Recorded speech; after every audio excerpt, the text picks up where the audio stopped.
Good morning, everyone. Welcome to IT Live, brought to you by Academy Sports and Outdoors. I'm Texas Homer. That is Paul Wadlington. And on today's show, we're going to be discussing the non-conference games between our SEC guys versus other conferences. What does that mean? What do we want? Does it benefit Texas for them to win, lose? Does our hatred overtake us and make us do things that cut off our own nose, even though it would benefit us if other teams did get some wins? Or if we went out, who cares, right? And then also the old adage of, do you go super hard in practice? Do you go totally modern with it? Or is it somewhere in the middle? We'll talk about kind of the old school clash with the new school and how I think Sark threads the needle quite well in that regard. Guys, come to InsideTexas.com. All right. As the best for team news, Eric, Justin, Charlie, Ian, always on it with some great practice notes, guys. And, of course, recruiting 2027 is coming up, too. That's going to be big. And then our man Paul, Ian, season's about to start. So you're about to get crazy in-depth analysis. So get Inside Texas for $1 for your first week. As a bonus, your membership includes a complimentary year to The Athletic. Buy Paul's book, guys. The 2025 Longhorn Football Prospectus, Thinking Texas Football, is your guide to your favorite team. You will know them better. It is insightful. It is funny. Paul's writing is always entertaining. Also, a recruiting piece from Eric covering the last year and the modern NIL landscape. And not just that, guys. If you buy the book, Paul will throw in an SEC opponent breakdown. What? Yes, for every other team. So you're getting real value here, guys.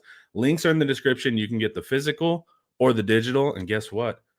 Paul, do you got your physical on you right now to show the people? Yeah, I knew you kept it near, dude. Good stuff, man. What a beautiful book. Is the printing process a pain? Yes. It always look like it, man.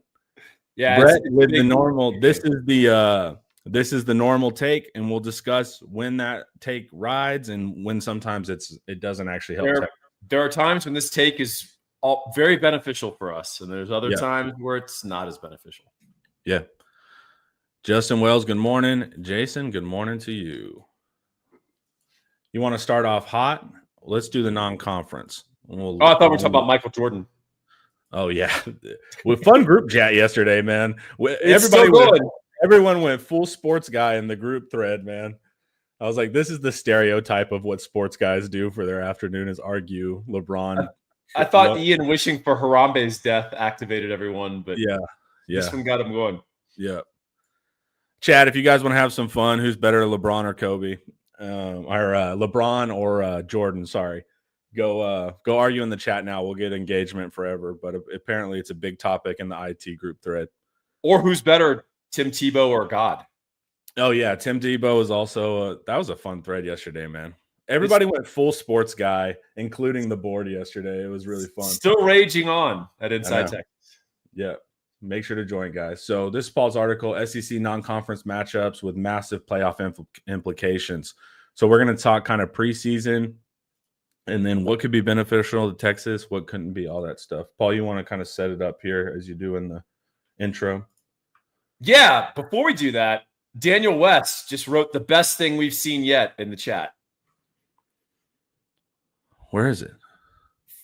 I don't see it. Oh, there's Daniel West. Okay, fellas, about to re-up my annual with IT. Wanted to shout out Homer and thank him for the intro to IT from watching this video. Thank you, Daniel. Glad you're with us. Hang out, tag us, ask us questions on the board. We'll get to you, man. Well done, Homer. Here we go. LeBron, no question over Kobe. Okay. All right, guys. We're just engagement bait for the whole chat. Good morning, Roaster. All right, Paul, set us up, man. Take us in. Sure. So basically, I was just looking at what are the key non-conference games for the SEC. And there's 5 non-cons that are pretty critical for the SEC in building the non-con resume. And these are the 5. Of course, it's Texas at Ohio State. That's the most important. LSU at Clemson. That's close second. Yeah. And then a little distance, and you got A&M at Notre Dame, which is not insignificant. Michigan, Oklahoma, and then Florida, Miami. You may notice the SEC is playing 4 of these games on the road, which is not ideal. But these are somewhat critical, and here's why. All those non-con opponents are top 10 AP opponents, except for Michigan, who's number 14. And Michigan actually has a pretty favorable Big Ten schedule, if you've looked at it. And so right now, we have an SEC that got 3 teams in the playoff last year. And part of that is because the league committed league-on-league crime, Connor. The SEC was 0-3. I mean, was 3-0 against ACC champion Clemson, right? Ultimately. But Clemson, I mean, the ACC still got in their runner-up from the title game. And the argument was SMU has 11 wins. You have to respect the wins, even if it was against the 74th ranked schedule. Well, they send SMU up to Penn State, and it's 28-0 at halftime.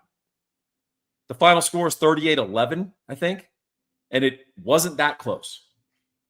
So that is still looming over the committee. The committee doesn't act, completely in isolation. One thing also is that the committee does have a changing group of people that are voting. If you looked a couple of years ago, I highlighted to everyone, I kind of burst out laughing at some of the qualifications of some of the committee members. Like one was like an HR guy at corporate America. One was a woman who'd written about tennis and was a journalism professor at Montclair State in New Jersey. Like, we're not sending our best. Yeah. And since then, I'm not saying they're like the full elite of evaluators here, but now it's a lot more college football type people. And that is a good thing. And so what you're going to have an opportunity for is for the SEC to go out and make some statements in these early games. Obviously, the one we care about the most is Texas, Ohio State, because what we care about the most is Texas. We're not SEC cucks that right. We're not chanting SEC here just because we like the league. We're not living through the rest of the SEC. That's the difference here. Okay. Yeah. The point is, it's kind of twofold, Connor.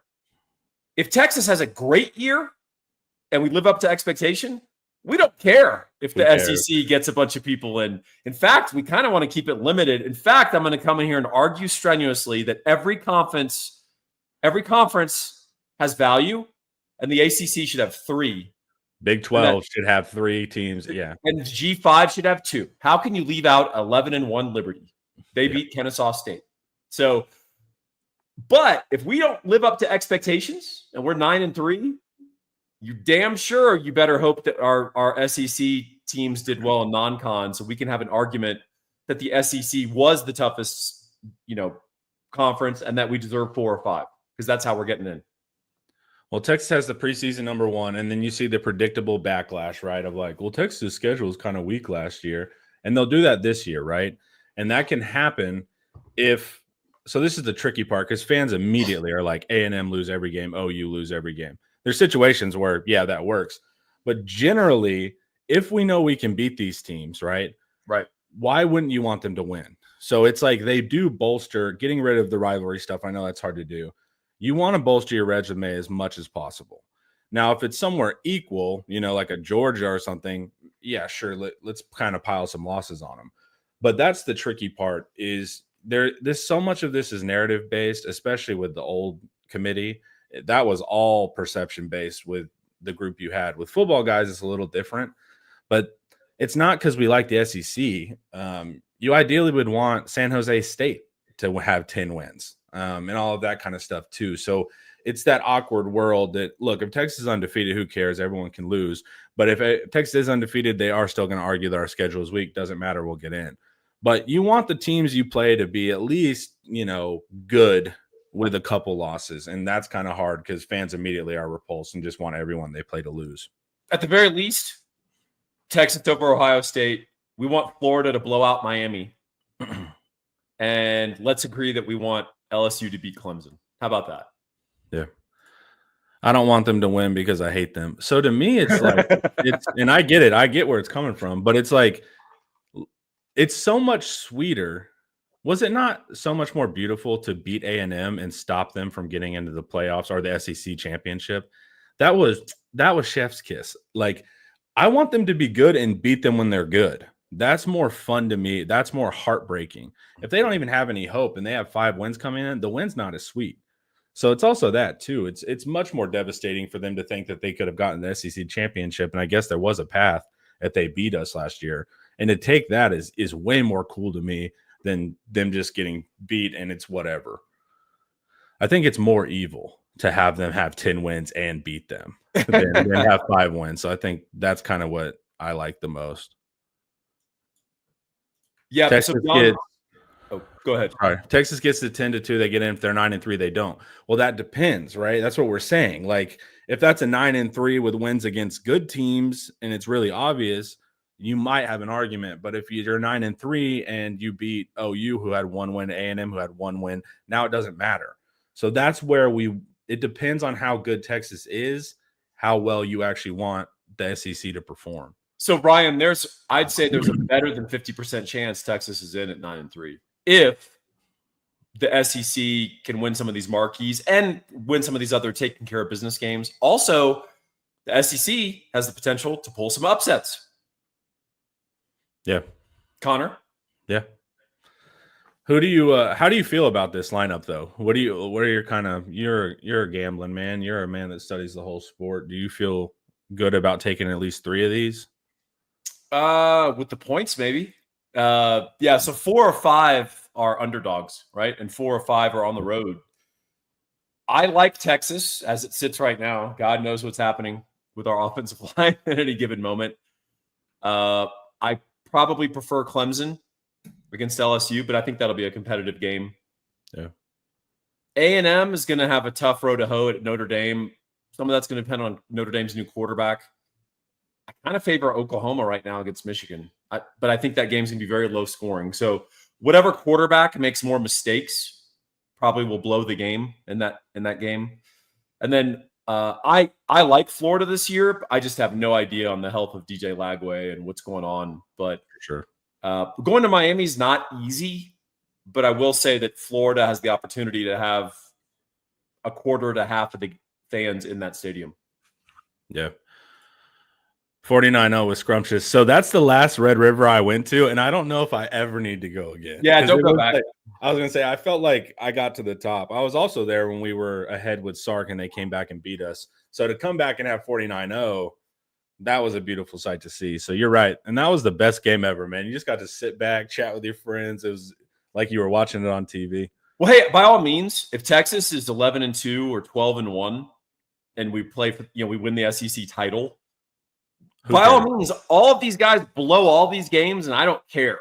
Like, the SEC can get 2 teams in for all I care. Like, great. I'm just saying this is our break glass in case of emergency. For sure.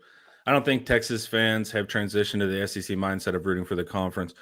They haven't, but I agree with that. Don't root for the conference. You would only ever root for them if it benefits you. The problem with the SEC is like loser Kentucky fans that didn't even have a shot were living vicariously. Y'all see what Georgia did? Yeah, did y'all see what Alabama? SEC. Y'all see what Crimson Tide is the best. Yeah, exactly. And so it's like that's loser stuff. But when you're actually thinking like from the strategic mindset of if they win, it benefits us, that's a different argument. But yeah, when the bottom feeders of the league were living vicariously through like Georgia and Alabama, it's like, dude, who cares? But also the argument too, right? The counter to my thing is like, well, if we're talking about 9-3, you might be 9-3 because you're rooting for these teams to be good. And so that might make you 9-3. So there's also that argument too. So there's one scenario where you would want other teams. It doesn't have to be A&M and it does because they play preseason, but not just them. You'd want Kentucky or Vandy to look all right type of thing too. All right. The StreamYard still hasn't updated the chats. They used to be like automatically starred and colored so you could spot them easily, and now they're just doing these plain text. It's really annoying. Ooh, can people game it now? Well, yeah, they were doing it yesterday. They were fake putting in Sugar Daddy fake put in $1,000. Sugar Daddy's paying you in Monopoly money. Yeah, so it's like they got to fix that because that's annoying. I got Aggie losing the same games. Thank you, Bean. I'm going to go out on a limb and say A&M goes 8-4. Yeah, you'd historically be pretty good on that one. Married an LSU family, they're all about their own conference. Yeah, that's weird, man. Like, I don't care. I do care enough. Like, look, perception does matter. Like, there's a reason we joined the SEC. We didn't go to the ACC, right? Like there's a reason we chose that league. Yeah, but there are only 2 choices, and we made one. Yeah. So it's like there's that value there. They have more eyes, and most importantly, in boxing, you'll see a lot of like the A side is super famous and the B side's a tomato can. But occasionally you get the A and B side both bringing the crowd, and then you get a special event. That's what's nice about the SEC is that you're not having to carry all the viewership like when we play Iowa State. Most of these brands bring their own eyes too. So there's a nice part of that, just perception wise, the fan base. And if you just look at the cap size, the capacity of these stadiums we play in, you can see the big difference from where we're at in the Big 12. So I'm not just going to say there's no value to being in the SEC, but like I said, being a bottom feeder living vicariously through this is a fake one. Please use this to send me 100 back in iTunes gift cards. Thank you. iTunes gift cards, huh? Who knew Justin Wales was from Lagos, Nigeria? Yeah, I know. That someone said Justin isn't even Nigerian. It's legit. Hey, let's go down too and look at some of the more nondescript matchups here. Credibility wins. That's it. So what we're looking for here are take care of business where you should, but then also the SEC is going to have an opportunity to pull a few upsets. So Notre Dame at Arkansas, Clemson at South Carolina. Wait, sorry. Did you hear Pittman's presser? Yesterday, he was like, don't rank us if you want. You guys, like, Pittman was literally like, you guys are going to see. And we were like, really? Yeah. And I was like, all right, dude. All right, Sam. Take your buyout at the end of the year. Sorry, but Arizona State at Mississippi State. I mean, like, these are pretty big upset potentials. Kentucky, Louisville. Look, if Louisville this is a non-con. So imagine 9-2 Louisville is going to be playing Clemson in the ACC title game, and they go and get whipped by a 4-win Kentucky team. Yeah. That messaging is powerful because it's basically saying, hey, our dregs and our middle class are thumping your standard bearers for your conference, for your league.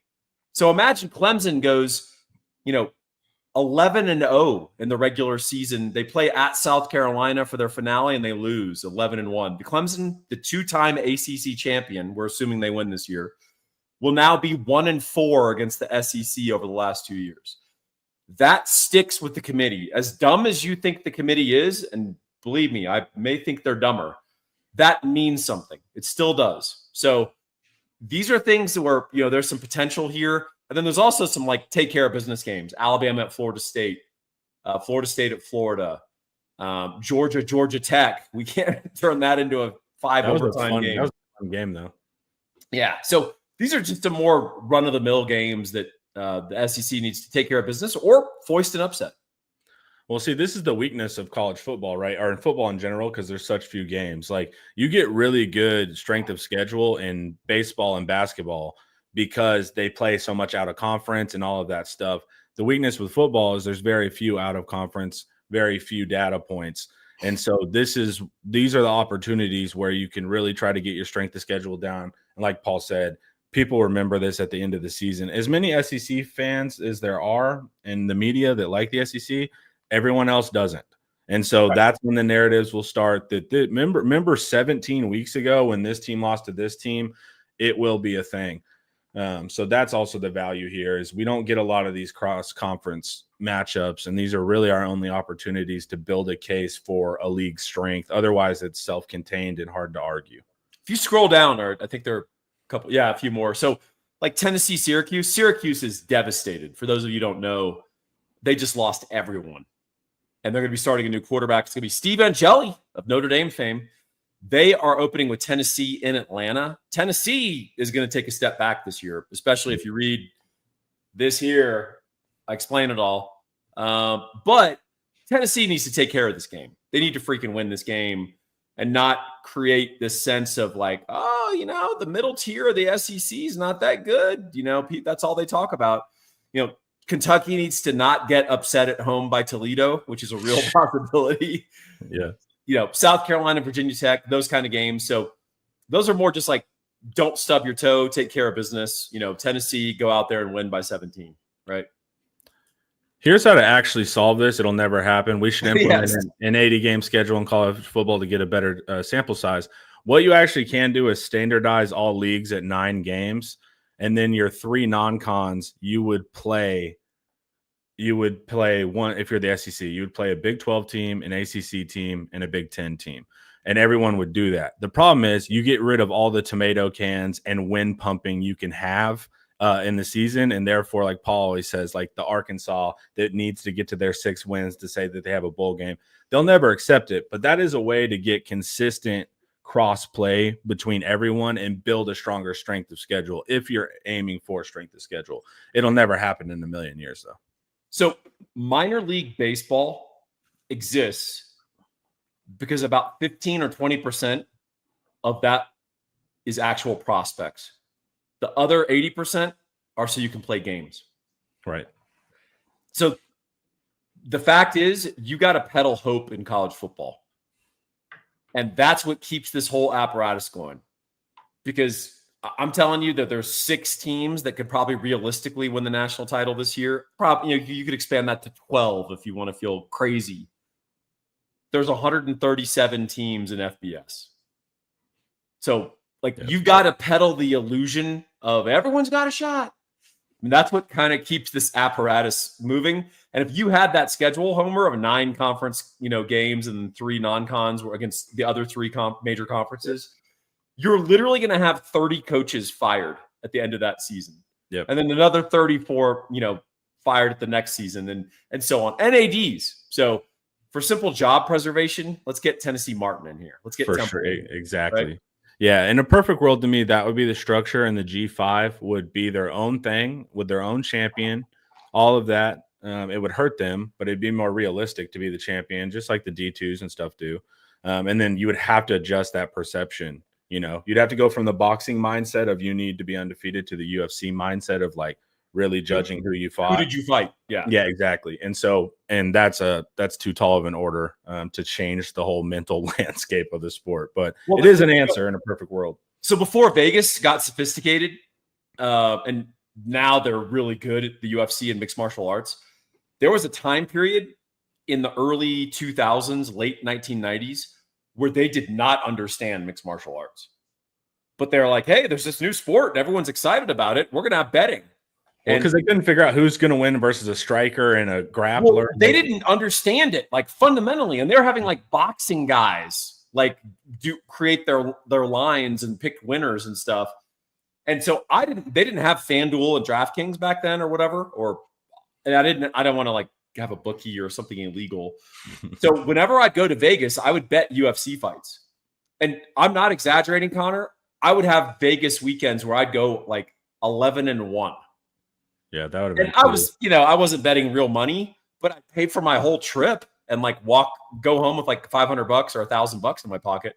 And there were lines where they'd have the wrong fighter favored. And I don't mean minus 120 versus plus 110. I mean, the guy who was minus 200 should have been plus 250. Yeah. And I could literally bet the money line, right? Equivalent, and just double my money. Because I knew who these fighters were. I watched Pride. And they're like, who's Anderson Silva? I've never heard of Anderson Silva.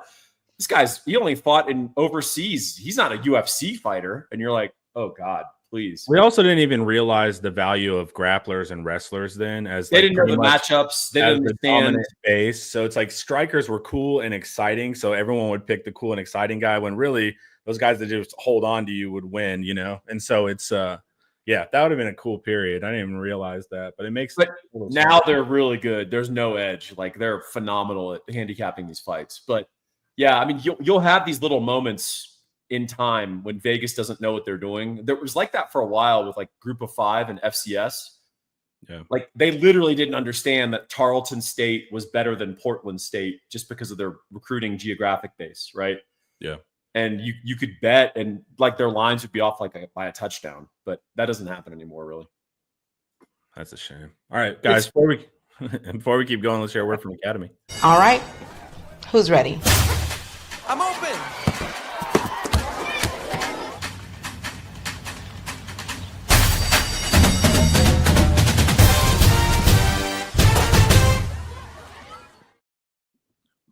righty, Paul. You ready to talk old school football mentality versus the new age? Or do you have anything else on this? I want, let's see. Sugarcane Daddy, not the crop, says, where do you like to stay in Vegas? Where do you like to stay in Vegas, Connor? I've never been to Vegas. I've actually never been to Vegas. I'm not a, like, of all the places, I like to travel, but it's just never been alluring to me. Like, I'm weird. Like, I don't like the artificial vibe like that. Yeah.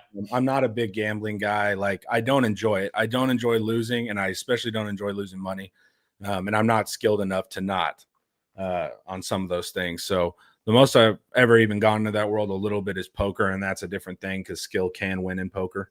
Not that I have it, but yeah, I've never enjoyed that world, or the buffets sound cool, but like, that's about it with Vegas. Well, can I recommend an alt Vegas trip to you? Sure. All right. Vegas, quietly, is one of the great destinations to unlock some of our best national parks. See, I would like that angle. So fly into Vegas, go to Zion National Park, rent a car. Car rental in Vegas is dirt cheap. Rent a car, go to Zion National Park, 2.5 hours away. It's a beautiful drive. Then you can get to Bryce Canyon. You can get to all the different arches, all that stuff in Utah. Right outside of Vegas, outside of Summerlin, there's great hiking, like beautiful, like up in the mountains. Vegas itself, about 45 minutes away, there's mountains with like snow, but I don't think most people realize that. Red Rocks, absolutely gorgeous. You could stay in Red Rocks Casino and just go hike and stuff. And it's a great place to eat. So obviously there's the stuff on the strip. Vegas is cheap, man. And there's all these endless strip malls. And because they attract basically every ethnicity on the planet, you can go to like Vegas and have great Dominican food. Yeah. Like you can go to great Vegas and have great Ethiopian food. I don't actually like Ethiopian, but if you're like whatever cuisine you're into, there's a little random anonymous strip mall with that restaurant, and it's really good. So there's an alt Vegas trip where you go hit the national parks, you hike, you go eat good restaurants. Then you come back, spend 2 days at the pools. Just find the hotel with the best pool.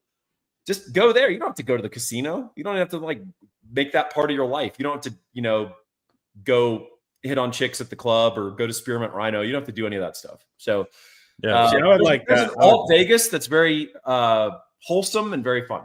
Yeah, see, that's what I like. I like national parks. I like traveling. I like the hikes. All that kind of stuff would be cool. But yeah, I just never, for whatever reason, it just never was alluring to me. Everyone I know is gone though. Vegas is struggling big time because they've nickeled and dimed everyone so poorly now, and because gambling's legalized in a lot of places, they are really struggling. They really overshot what they could sort of extract from the consumer, and Vegas is really struggling right now. Yeah, I've heard that it was like people were at the airport and it was like empty, and they were doing videos like, this is weird, man. Yeah. All right. Paul providing even more value to you guys, man. Hey, could you play the music intro that we had agreed upon? Ball so hard.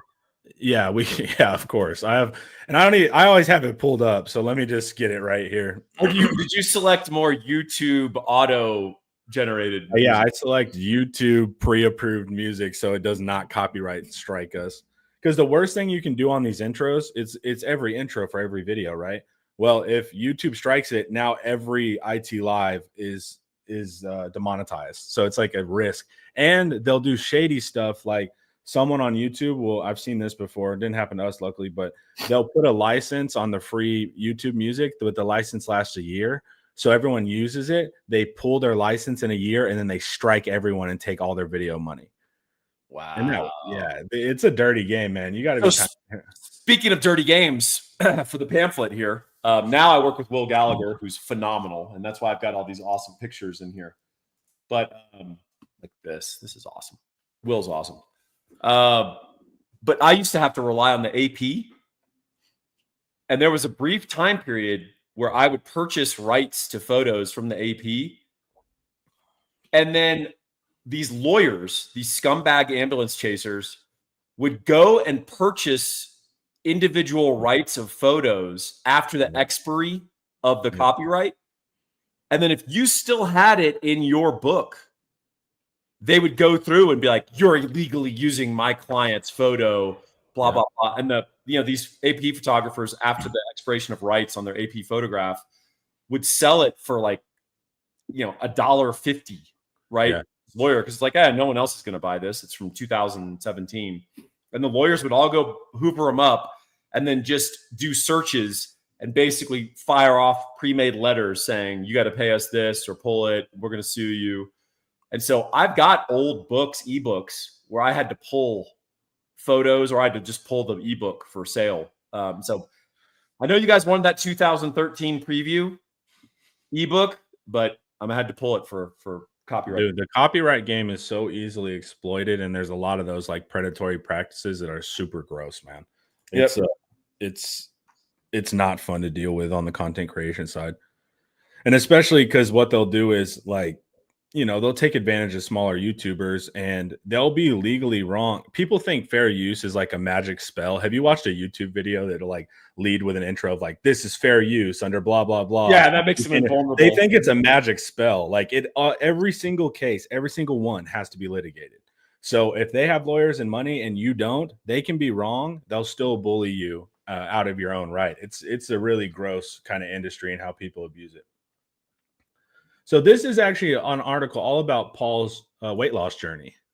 It's really beautiful. But what's the opening anecdote that shows you kind of the old school way of thinking about football? Oh, it's funny. So I got a new coach my senior year of high school. Decided he was going to go hard, make us tough, right? And he was a former UT football player, really good player at UT. He was a star defensive tackle, and he was pretty intense. And he decided he was going to start fall camp with 3-a-days instead of 2-a-days. So we had a week of 3-a-days, and he threatened us all off season that we were going to start with a mile run, a timed mile run. I mean, a sprint, right?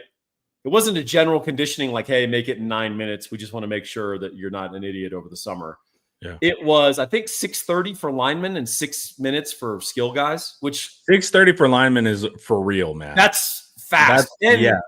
I think we wore our football pants and our cleats on the track, which is great to sprint in. So he threatened us with this mile run all off season. "You're going to die. You'll wish you had not been born if you fail this mile run." And he's like threatening us. So I took him at his word. I ran, guess how far every day that summer? Exactly a mile. 1 mile, which is not the way to train for a mile run. I know anyone who's a runner here is going to laugh at me, but I was also 17. So I did that all summer. We do this conditioning test, which starts 3-a-days. Immediately after a timed mile sprint in about 104 degrees, we went straight to Oklahoma drills, which was amazing. But I passed the benchmark. I make it in at like 6:20. Coach calls me over. He's like, "Hey, Wadlington." I'm like, "Yes, sir." He's like, "You lost too much weight." It's like, and you're like, "Duh, do you not understand the physiology of this?" I was like, "You can't win, man. I lost 20 pounds to pass this mile run you threatened me with, and then you tell me that I lost too much weight." He was mad his guard wasn't 235 or 240 or whatever, right? Yeah.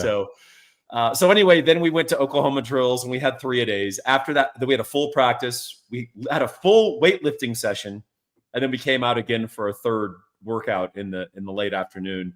And that summer just so happened to be one of the record-setting heat summers in Texas. So it was like up to 110, and it was kind of humid as well. And we died. We didn't recover our legs until like October. Like we really didn't. And it's not like we would have done anything anyway. We weren't that good. But it did raise an interesting question of like, hey, you want to build toughness. You want to get people acclimated to the heat. How hard's too hard in the fall? How soft is too soft? And if you follow the Mac Brown saga, I mean, talk to former Mac Brown players, and you'll say, our practices were soft. And former Mac Brown players from like 2000 or 2002 or 2004 are like, I don't know what you're talking about. Like ours, we practice hard. And then later era Mac Brown guys are like, yeah, we did too much thud tempo. And that hurt us too, right, in season 2. So my question was, how hard do you go in fall camp? And I don't have the answer. I was actually posing the question. I know that either extreme is bad and dumb, of no contact, let's be healthy, preserve everyone. And then there's we're going to grind it. We're going to build toughness. We're going, full contact, full pads every day. We're doing 3 a days. I think the answer is somewhere in the middle, but I don't know the mix. So I'm opening it up to everybody. What do you guys think? So I was in that transition phase in the late aughts, right? When I was playing high school. And the coaches at that point were like giving you begrudging water breaks. Yeah. They'd be like, and then, all right, and now you guys go drink water. We would get the go drink your water, ladies. Yeah, we got like that. It's like you could tell they weren't happy, but they some edict had came down. So it's like we were in that weird phase where like the old school coaches thought it was soft, to be hydrated, so you can. And I think when coaches realize that like your performance is tied to your recovery, is tied to your hydration, and this will help you win versus a team that is exhausted and thirsty. Once you're able to frame it as this will actually help you win more. I think they kind of came around, but yeah, I was in that right transition period from old school to kind of new school. And it was pretty funny. I actually asked, I'm the annoying guy. I asked ChatGPT. I asked ChatGPT, I said, give me the argument for and against. And it gave me some good stuff. But what's really interesting is what it spit out of like, this is what you should actually do was as we go through this article is exactly what Sark is doing. Interesting. Yeah, and so that's what I thought was a cool factor. What we can do here, I'll show you real quick. Share this tab. I just asked, what are the arguments against a physical, tough football practice during preseason from the modern outlook with sports science? Arguments for tough is that you get game realism and conditioning, team culture, mental toughness, skill transfer and technique, injury prevention through preparedness, right? The other argument is injury prevention through not going too hard. But also, right, like in the running world, you're going to have tempo runs and heavy runs where you do go hard because you do need to prepare for the forces on your legs. So there's injury prevention too, where you'll do a recovery run because you don't want to stress it's somewhere in the middle here is how you get prepared. The injury or the arguments against the tough physical stuff is injury risk, recovery science now, efficiency of skill acquisition. I thought this was an interesting point. Studies suggest motor learning, so footwork, reads, communications, improves more from high repetition controlled drills than from the chaotic collisions. And if you think about it, we think about football, like football is tough tackling. No, really football is knowing scheme, knowing where to go to the ball. The tough tackling and all that stuff, that comes at the end. The tackle's at the end of the play. Success comes prior to that. So you want these kind of high reps. So even scrimmaging, you're getting 90 plays or whatever. Well, I can take the safeties off to the side and we can rep it 30 times a day versus 90 times a week in a scrimmage and get more. So you want that blend, concussion awareness and just long-term health of athletes. But what's really cool is the modern outlook is balance. And this, Paul, you'll see this. Most programs today aim for a hybrid model. So limited full contact periods, scrimmages, goal line drills for realism. What does Sark do in our scrimmages? Same thing. And then high efficiency sports science driven drills for conditioning and technique. That's what we're doing in our strength and conditioning, as well as repping off to the side. And then the use of monitoring tools. So GPS, heart rate monitors, force plate, where you stand on the plate and you jump to see how good your recovery is. And that's the same thing. So Sark is doing this blend where you go hard sometimes, not all the time, and you use a lot of tools to make sure your athletes are at their best. And that's why some guys will be in a no contact jersey, even though they're not hurt. It's because the data is saying that they're redlined. And if you keep pushing them, you could risk hurting them. So Sark has repeatedly said, you got to play football to be good at football. Yep. And Sark, it always makes me laugh because people are like, oh, he's an offensive guru, wonderkind, and it's like, actually, he's quite old school in a lot of his mentality. We've talked about, he'd rather win a game 31-13. Through the run then 49-28 and his offense is the star. It's just not how he thinks. And he's like a tough guy. Like there's hilarious old clips of USC where the Sanchez is in a no contact jersey and he doesn't make a read correctly and get the ball out and he gets lit up. And he looks over at Sark and goes, "Don't look at me. I'm glad they hit you. You didn't throw the ball. You're an idiot. I'm glad they hit you. Hit him again. I don't care about his jersey. If he doesn't throw it on time, hit him again. Make him feel it." Sark used to be pretty intense, man. If you watch the videos of the old, he's definitely matured and he used to be pretty, him and Kiffin made more sense as friends back then. Well, there's another one where he's mic'd up and he's talking to himself. He's like, oh, look at him limping off. He's faking it. He's just embarrassed. He's faking it. He's not really hurt. It's just so go funny. watch it, man. There's one from like USC spring game that has like Sark mic'd up, and it's really fun to watch. It's on YouTube. But Sark has modified his approach, but there is the Nick Saban approach at Alabama, which particularly when they were really loaded with depth, which this is a cruel thing. It's the cruel calculus of football, but Nick Saban basically would say, we're going to go really hard and we're going to be super physical, and I'm going to lose one or two key players, and the benefit to the rest of my team will be greater than the loss of two starters. And we've just got another guy who will be next man up, and he'll replace him. Yeah, when you have a 5-star on third stream, you can play that. You can do that way. And the whole calculus was, we're expecting to lose one or two starters to injuries because we go too hard. That's fine. We're going to get the benefit that accrues to everyone else will offset the loss of those players. And, that was the calculus. And you can do that when you're compiling every 5-star, right? But you can't really do that anymore. Football's pretty cruel, right? Like, I've had friends get really seriously hurt in a football practice, and we just moved the drill. Like, football practice doesn't start. Doesn't stop. Yep. So that's the nature of football. So, I don't think anyone can do that as much anymore, but there is a mentality of, we will accrue enough total benefits to the team that we can lose one or two starters, and that's just part of football. The funniest part is they do that with most positions, not quarterback though. So they're like, you can see that they're like, we're building toughness on the D line. Meanwhile, don't you dare touch the quarterback. So they admit it in some ways that, without admitting it. But that's always interesting. But it also depends, right? Like right now on O-line, like we don't want to see a ton of stuff going on O-line, man. We can't afford to take guys down. Like Trevor Goosby's out right now for a couple days. He's fine. But like Sark has been careful where he needs to be careful. In rooms with more depth, you can try a little harder. But right now, you don't want the offensive line risking a ton of injury. Yeah, I also think that it's hard to know the delineation between we're going too hard and just freak injuries or non-contact injuries. So did your guy blow out his Achilles or his knee because he was dehydrated? Or, it's kind of hard to know. Sometimes injuries just occur and you didn't do anything wrong. So you kind of have to fight through that as well. I do know that the worst thing you can do is just cover your whole team in tissue paper, because that first real game against a real opponent is going to be shocking to their system. Because even at the high school level, there is such a thing as being in football shape and football ready. And the only thing that prepares you for it is football.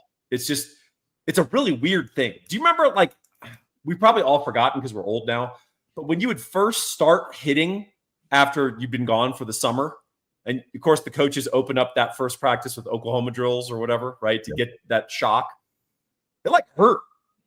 Like, you're like, oh, this sucks. Oh, like a week later, it doesn't even register for you. Yeah. Like, it's just, you're just doing a drill. Like, it doesn't, like, remember how like early in football camp, you like mess up your fingers because you weren't throwing your hands correctly, or, you know what I'm talking about? Like, or like, you always get banged up on your elbow. After a week, you're just kind of immune to it all. Like, it just doesn't mean it just bounces off you. It's just, there's a weird football preparedness that is very difficult to describe.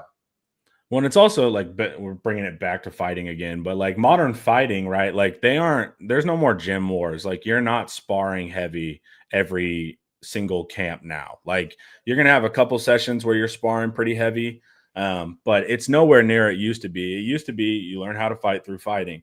Now it's more you're running drills or you're touching guys, that kind of stuff, and you'll occasionally spar hard. So it's just kind of changing across sports. I've seen in general the load management in basketball, right? Like all the sports are kind of pulling back a little bit on the super intensity, but you still need, like I said, preparing for a run. You still have to do your tempos. You still have to do your repeats. Like, there's points in your week where you have to go hard, but you can't go hard every single day. Not even for injury necessarily, I guess technically, but just for recovery, man. Like you want your guys to be as fresh at practice as possible so you can execute at the best level and get your reps. You know who goes hard for our viewers and listeners in the mortgage market every day? I'm gonna guess, man. I think it's Gabe Winslow, dude. I think you just nailed it. You're like 10 for 10 on these. Yeah, you need to call Gabe Winslow. You can reach him at 832-557-1095. Hey, special message to those of you who already have a home. If your interest rate is 6.5% or higher, call Gabe right now, and he can drop that interest rate for free. 95% chance he can do that refi for free. Oh, what's the catch? I don't understand. Is he going to do? No, there's no catch. I know people who've done 4 or 5 refis with Gabe. They refi with him constantly, and they're always lowering their rate and still paying off their equity. There's no sort of swap that's happening there. Call Gabe, find out how he can do this for you. I'll just say that rates have gone down, and he's got access to even more favorable rates than what are publicly available. Give him a call, 832-557-1095. We got a Arakpo story as well up here that I'm trying to grab. Arakpo was on 3rd and Longhorn recently, and Hills talked a lot about how one practice Arakpo didn't let anyone get water until they got whatever they were doing right. How high would Arakpo rank on guys that played for Texas you want to fight? Bottom. Pretty low, right? Byron Murphy's pretty low. There's a lot of Brian Robinson. Yeah, there's a lot of for sure. Casey Hampton. Yeah. You need a couple of the crazies on your team, man. You need it for the culture. Paul Homer, how many O linemen do you think Flood trusts? 6 or 7 if you are high on Brooks. I think that's about the number. But Sark said, he's been honest that we're thin there. There's a reason why Gooseby is out for a couple days for precautions. We're probably right at that 6 or 7. I think you want, 8 or 9. But yeah, the problem is we're not in. Someone asked on another video, is this DEFCON 4? It's like, no, DEFCON is the Herman era where we were recruiting on par with empirically with Kansas at the position. So that was where it was real scary, and you just didn't even have bodies to even try to simulate depth. But we're getting close, man. Like one other person goes down or a key player, knock on wood, goes down. Now we're in a different world where you are legit nervous for the season. So we want to stay right here. This is about as close to the edge as you want to get. Very interesting that the 2 teams who played for the national title last year both weathered substantial O-line injuries. Yep. And I don't think this team would be able to weather comparable O-line injuries. And that's unfortunate. You and I were big on we've got to go to the portal. I identify a lot of the people we could have gotten in my book, in the pamphlet. But we also said that we should remake the running back room. So hopefully they'll prove us wrong, and we'll be very pleased with that group. But O-line, it's mid-August, and unfortunately, I think Connor and I are already right on that one. So yeah, and the problem is nothing you can do about it now, right? So it's the hay's in the barn, so we can bemoan this all we want. I mean, it is what it is, and we didn't do it. So constantly bemoaning it is not going to help us. For sure. So it's somewhere in the middle, shocking as most modern sports science. But I think Becton does a really good job of this, man. I think Sark does too. We do the red zone drills. We do the full fields. We do the thud tempo. Sometimes we go hard.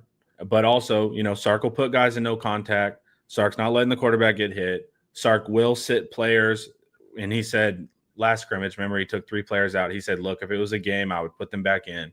Yeah. So he's being smart here, right? And if you look at the NFL, how they structure things, it goes pretty well. They're not hitting that much, but they do at least get a preseason, which we don't get. They get practices against other teams, which we don't get, which we should do, by the way. Shout out spring games versus UTSA. Let's do it.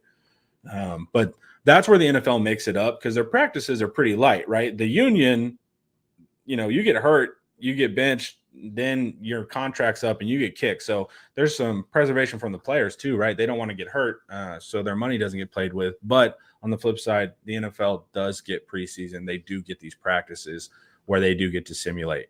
We don't get to simulate except against our own teams. But it's right in the middle there.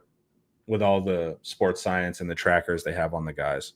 Yeah, they do the heart rate monitors, right? Mm-hmm. GPS monitors know if you were like running all over, like this guy ran too much yesterday. All that. Well, and how we treated Wingo was very revealing, right? Because old school Texas high school coach would be like, "Oh, you're dehydrated. I'll show you dehydrated. Hand on the goal line, Wingo. Like, you can't practice today? Oh, well, we're going to get some practice in." Sark, I'm sure, was pissed. Like, "Hey, Ryan, maybe don't hydrate with a liter of Pepsi in the morning and some Skittles." Right. But I think Sark was like, just hold him out. Long view, long picture is we need this guy back. And Wingo got to sit and watch, 5 practices or whatever it was, or a week. And then now he's back and he's good. But old school coach would have been very tempted to be like, "Oh, you're dehydrated. I'll show you dehydrated." Well, and it's even like, look, like even these like running watches, right? After a long run, it'll tell you your recovery, and it'll say 36 hours till you're fresh, and so it'll do, or 12 hours till you're good. So even the basic technology, like even after a run, you have to monitor your recovery. It's the same thing with them.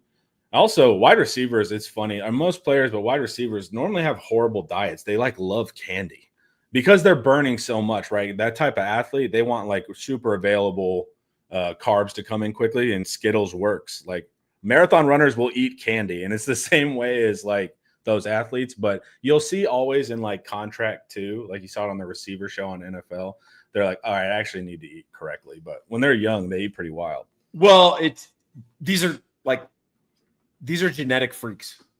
Yep. And people, they don't process food, they don't process inputs the way most of the population does. And well, they also burn it off so quickly, right? Like the calories don't end up sticking as much if you're running. I mean, I know plenty of people that work out and they eat like crap, and you could tell, right? So, I mean, remember they followed Dwight Howard for a week and just documented quietly what his diet was? They just had a guy shadow him, and 60-something% of his caloric input was candy.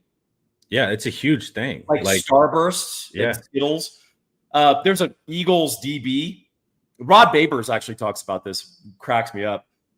But you think everyone in the NFL is like, elite diet. They're on the TB12 method. Mm-mm. There was a DB for the Eagles who would drink a liter of cola and have chicken nuggets for every meal. And he'd just carry around like a liter of cola in the locker room and drink from it. And he had a 12-pack and, ran a 4.40. They put it in his contract. Like, you have to eat real food. And like, you have just like some of these guys are unbelievable. On Netflix, on the receiver show, Justin Jefferson, like he shows his cupboard of candy. Yeah. And now if you're a trainer looking for an edge, you already have such an elite athlete that are running crazy times, crazy power, crazy skill. And they eat like a 7-year-old. And so it's like, you're just like, well, at least I have this huge jump in performance I can give them, like by just making them eat real food. And then there's the Jerry Rices who are like vegetables, steak, fish, potato, like never snack, never have candy. It's incredible. So the dietary attention in the NFL ranges from the worst diets you could fathom to like the most rigorous in the world. So and they figure it out kind of as they get older. They'll around that second contract, they realize that like their body's starting to fall apart and they need to kind of be the advantage. This is crazy. In scrimmage, if a player fell down, passed out, we had to pull that guy off the field to the sideline, and the next guy went in. Yeah, it was. Well, we wouldn't pull him off the field. We just moved. We moved the drill. The guy got to lay wherever he was, and then we just moved the drill. Well, it's also insane in Texas. like this heat can legit kill you. And it's like, that was the part too. And you're wearing pads and a helmet on top of it. It was pretty insane. But so we had an idiot position coach in JV, and we were doing 2-a-days. I remember this distinctly. And this guy was like really struggling, and he was like, "Coach, I'm feeling chills," which isn't first stage of like you're getting real heat exhaustion. Yeah. Because your body can't regulate its temperature anymore. So it was 104, and he's like, "I'm feeling chills." And the coach is like, "How can you be feeling chills? It's 104. You're an idiot." Like a trainer quietly went over to that player after, was like, "Hey, come over here to the cart. Like, put a bunch of towels on them and stuff, and told the coach, like, our coaches used to they'd be like, you're on a beach in the Bahamas, like while we were running, just like giving us weird places of the world that weren't hot. That was their whole psychological mind tricks. But that always worked. Yeah, I guess it did. But this is the difference now, right? So it preserves depth, gets rid of dead legs. The season's going to beat the hell out of you anyways. There's not a ton of value to doing it right off the bat. But there's also value into having them prepared for battle. So somewhere in the middle, the lesson from this is Sark is pretty much threading that needle right where it needs to be. And that's why I was glad that Lord Chat GPT anointed his method, because what it named is exactly what we do in our scrimmages and all through our practices. Also, we're a very conditioned team. Like guys that came from Ohio State and Georgia and all that said, we run more than anybody. So we do build good conditioning, and not even I don't think it's even pure sprint work. There's actually maybe some aerobic base building there too. Not just purely anaerobic. So we do a lot of good stuff conditioning. I think Becton's kind of done a good work there. All right, Paul. You got any final thoughts, man? Anything you're working on? Anything you're thinking about, dude? We got 4 minutes to go, dude. Well, I'm writing my 6 teams that can actually win the national championship. I just did number 5.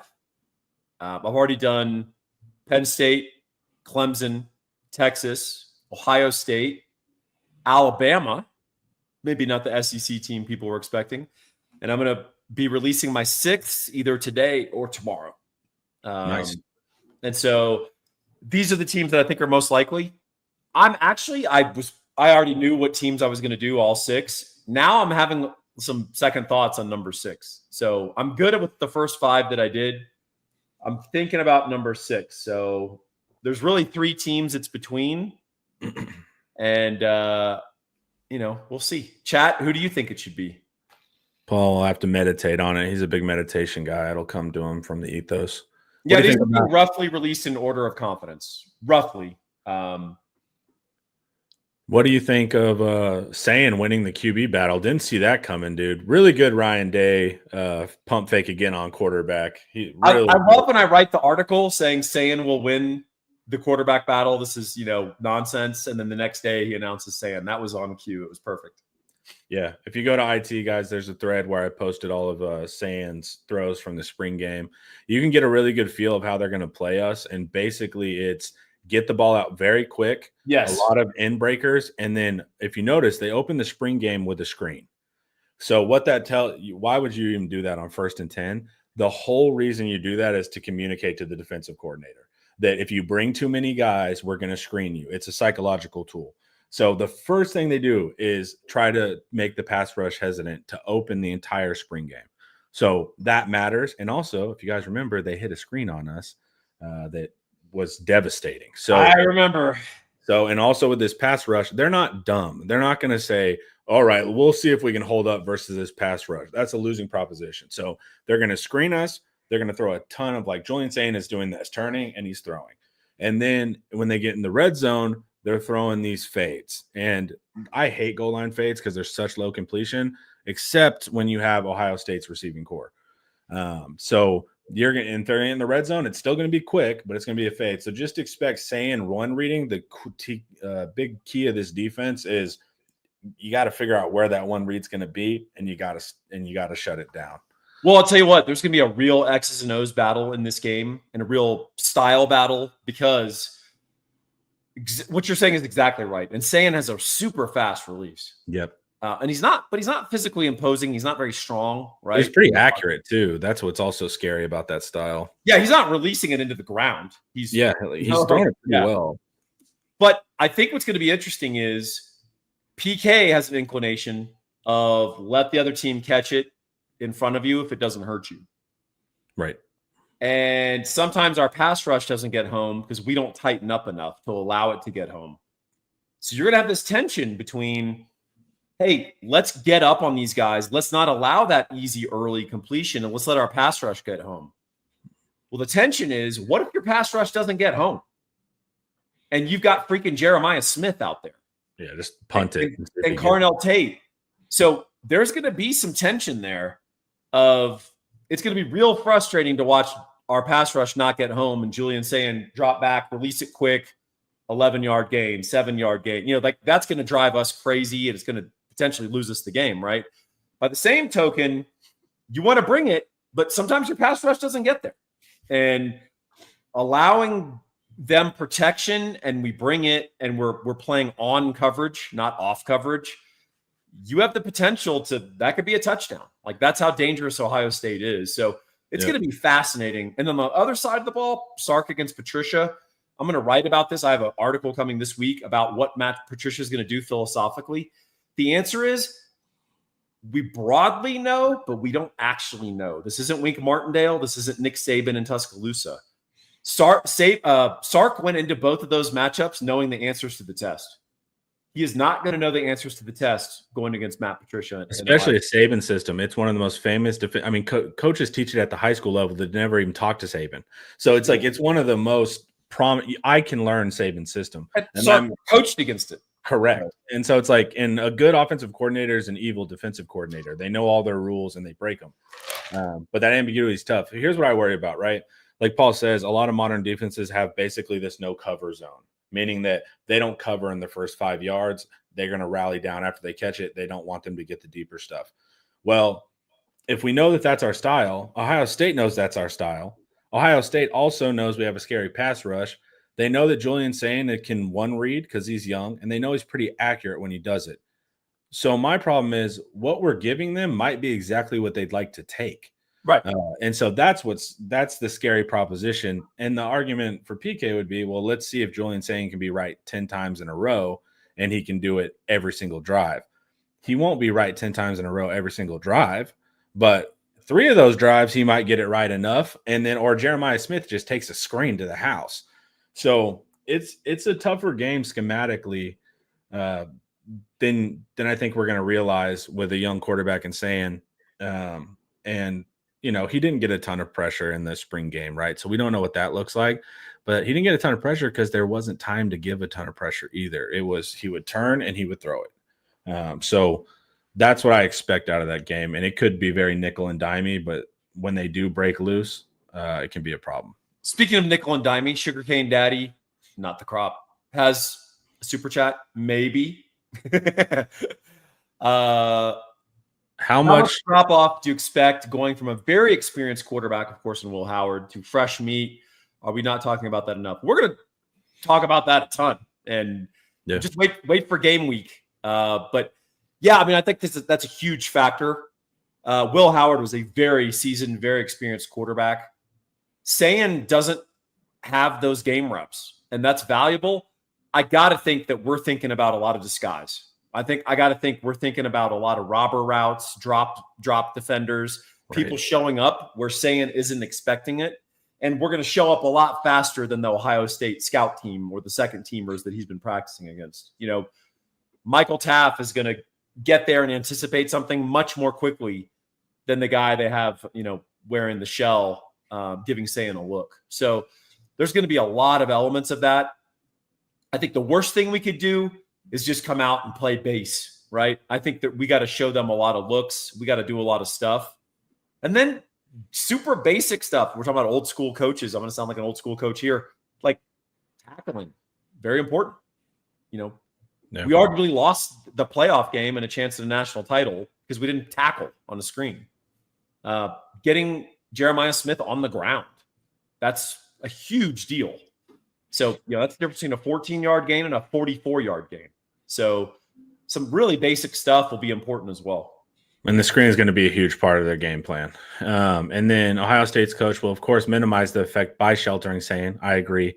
Now, the biggest key actually is their offensive run game, right? If they can get that going, man, now they can protect Sayan. They can take their shots well-timed when Jeremiah Smith is open. They can still do the short game. The run game, old school football, actually is the key here for me. Because I don't expect Texas just to give up a ton of deep stuff all over the place. I think it's going to be nickel and dimey. Occasionally they break 3. Occasionally they'll take the deep off the play action. But if they can run consistently, that's where it's going to be hard to stop. Something even as basic as how do the officials call the game? if they allow both offensive lines to grab and hold a little bit, that benefits Ohio State more than Texas. Yeah. If they on defense, if Davis Bonison He had gets like to 16 penalties last year. It's crazy. he had 16 penalties last year. I think Yeah. 12 of them were PIs, Yeah. and he committed twice or 3 times as many, right? Yeah. So I think that's going to be a big factor. The first time Ryan Wingo beats him, if he can tackle him and maybe not get the flag, that's a huge deal. And even if he does, it's a huge. I mean, say what you want about how he plays within the college rule set. It's smart. I'd trade a 15-yard. If you're gonna get beat for 40, I'll take 15. And do they let Texas do it, right? Like, right. Can we hold Jeremiah Smith a little bit and get away with it? I'm good with that, And so it's that's like, where. So, for example, holding on the offensive line favors them if it's equal on both sides. Yeah. Holding on defense will equally offset. Like if we're allowed to hold 2, cool.